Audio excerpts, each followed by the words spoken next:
અનસુયાબેન હર્ષદભાઈ શાહ દ્વારા ધંધુકાની કન્યા શાળાની વિદ્યાર્થીનીઓ માટે તિથિ ભોજનનું આયોજન અમદાવાદ જિલ્લાના ધંધુકા ખાતે આવેલ બ્રાન્ચ કન્યા શાળા નંબર 2 ખાતે આજરોજ માનનીય શ્રીમતી અનસુયાબેન હર્ષદભાઈ શાહના પવિત્ર ઉપક્રમે તિથિ ભોજનનું ભવ્ય આયોજન કરવામાં આવ્યું હતું। વિદ્યાર્થી બાલિકાઓ માટે પ્રેમપૂર્વક અને ઉમંગભર્યા માહોલમાં ભોજન વ્યવસ્થિત રીતે પરોસવામાં આવ્યું। શાળાના સ્ટાફ અને વિદ્યાર્થીઓએ આ ઉદાર યજ્ઞમાં સહભાગી બની શ્રી અનસુયાબેનના સેવાભાવને હાર્દિક ધન્યવાદ પાઠવ્યો હતો।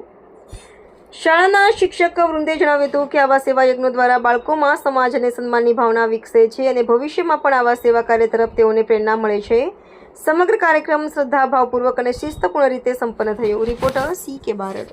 રોજ તારીખ 11/6/2025 બુધવારના રોજ બ્રાન્ચ કન્યા શાળા નંબર 2 ની તમામ દીકરીઓને અનસુયાબેન હર્ષદભાઈ શાહ કાકરીવાળા પરિવાર તરફથી સરસ મજાનું રસ, પૂરી અને શાકનું તિથિ ભોજન આપવામાં આવ્યું છે।